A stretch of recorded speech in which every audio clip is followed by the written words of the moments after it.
There is one league that has got us on tenterhooks to the very last kick, I imagine. And that is, of course, the Italian Serie A. Napoli look like, well, they certainly in the lead, but only by 1 point. And, of course, Inter arguably could have been in the lead, but something happened a series of things happened last weekend, Andy. So much happened last weekend. It's put Napoli in the lead position. So if you're talking about the virtual table, so the table as it stands, the live table, for quite a lot of last Sunday, Inter were top again. The champions were top again because they were leading twice against Lazio at San Siro. At the same time, Napoli are being held to a 0-0 draw at Parma. And Inter get pegged back twice. They're so unhappy with the officiating after the second Pedro goal that he equalises from for Lazio is a penalty that Inter are very unhappy with.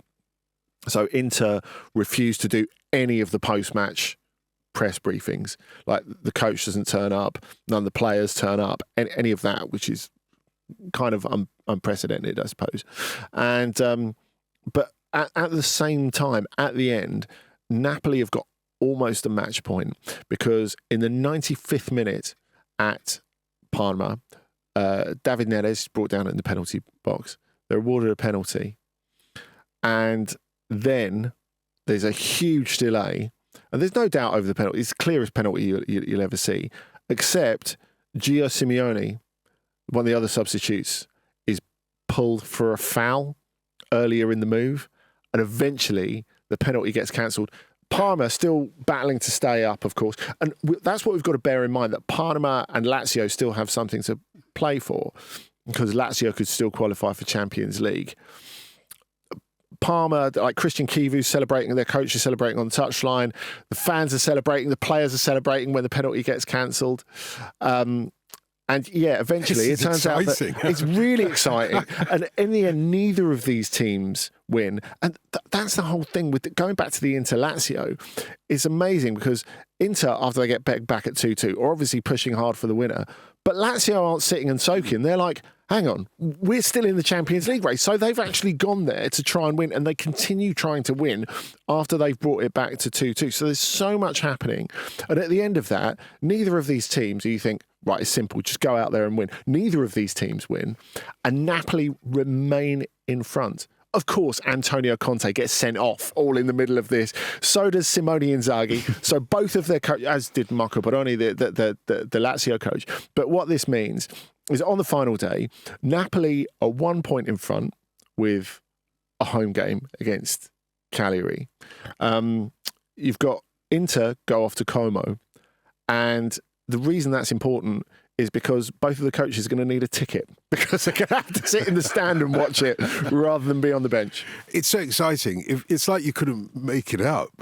But the scheduling of the final day as well has made it even more exciting. Yeah, exactly. I mean, they couldn't decide on that, and it's only just been decided. And then so you've got this shootout on Friday night where everything is on the line. And that's without even getting to the potential prospect in what could be one of the most exciting things ever. And obviously what I'm hoping for is this actual shootout between Napoli and Inter if they finish level on points. So this is the shootout for the shootout? If this is a shootout. I was going to say, Friday's just a pre-shootout, you know? This is just checking it out, firing a few blanks. But there's this potential of this playoff between Napoli and Inter, what would be played the following week, which would just be remarkable. And I can't really think of anything off the top of my head quite anything like that. No, so this is if they finish level on points. Yeah. So it feels, looking at it feels unlikely.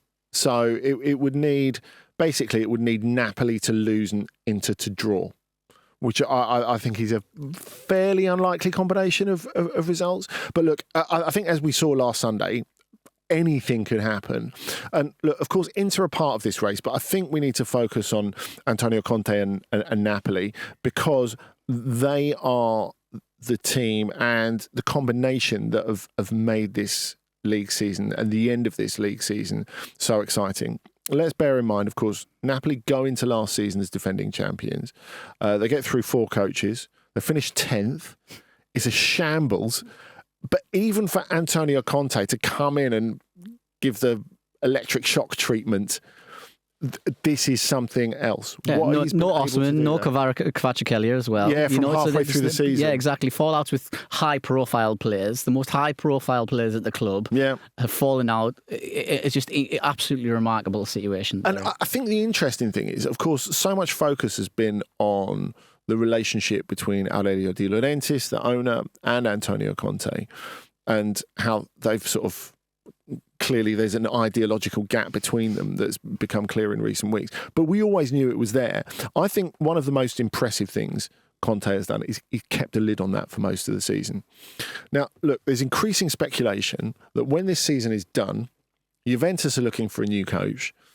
Juventus might have an Antonio Conte shaped hole to fill, which I think it would be an unbelievable twist. And funnily enough, I wonder how Napoli fans would react to that, because you look in the past when, you look at, say, Gonzalo Higuain being the Capocannoniere and then going off to Juventus, and obviously the fallout from Napoli fans. I mean, they were selling like Higuain covered toilet seats and toilet paper in the streets and stuff like that.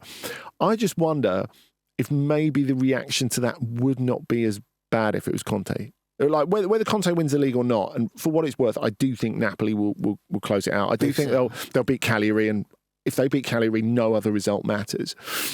I just wonder if the relationship between Conte and those supporters is just a little bit more transactional. I don't feel, and I've never felt the same sense of love from those supporters that they had to Sarri, which is why they got so upset with him, that they had with Higuain. If you think of the personality that's the most loved in this team by Napoli fans, it's not Conte, it's not Lukaku, it's Scott McTominay, like, comfortably. And you could still have this season, one for the Scottish listeners out there, as they won't need telling. You've had Lewis Ferguson lifting the Coppa Italia with Bologna, and then you could have McTominay taking home the Scudetto with Napoli at the weekend. And with Billy Gilmour around as well. So. Yeah, presumably Gilmour will have McTominay on his shoulders, or maybe the other way around. Yeah, I was going to say. And just going back to your original point as well, and I found it really interesting from Conte as well. So you think of what type of person, what type of character Conte is. Emotional, passionate. When you watch him on the touchline, you really go through all the emotion with him. And he said this week that the Napoli job, so think of his career so far, his managerial career, has been the most exhausting so far. I'm kind of like, wow, how draining has this actually been on him? Yeah. For Conte to say that, I thought it was really interesting. Does that bode well, though, for what he does next? I think, I mean, he might look at the next job as kind of, being out of the madhouse, and it might be his level of chaos. Whereas I think this might have been too much level of chaos. Would you? I guess it's a chaos that he can't control. It's not chaos that he creates. I think that's the thing, isn't it? Which is maybe why, when we were talking about the fact that he's kept a lid on things for most of this season, maybe he's been forced to by the situation, because Naples and Napoli lives everything so intensely. Yeah. And normally he's the source of that.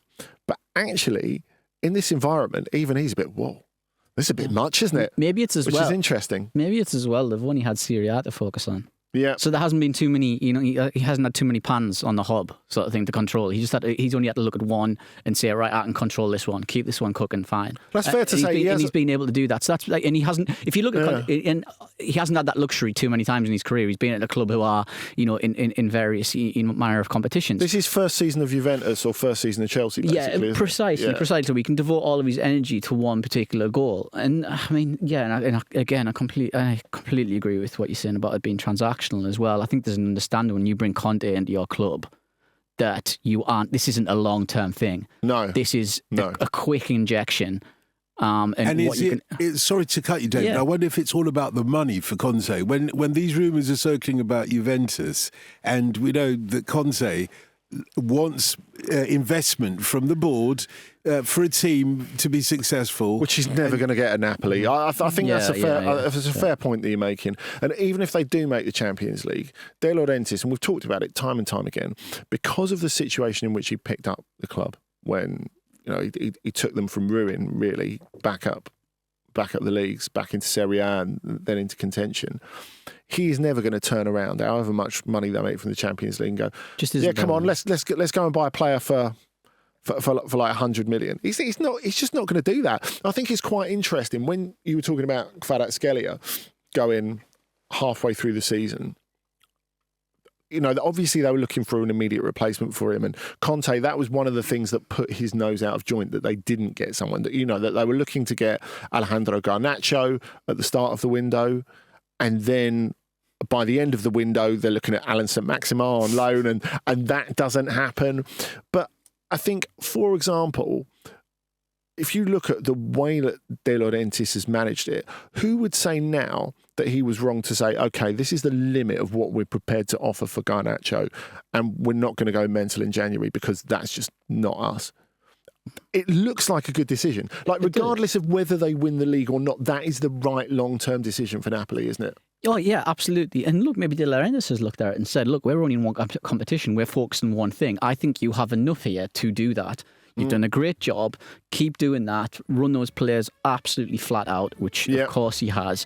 And you've got enough there to do it. So yeah, and it's worked out.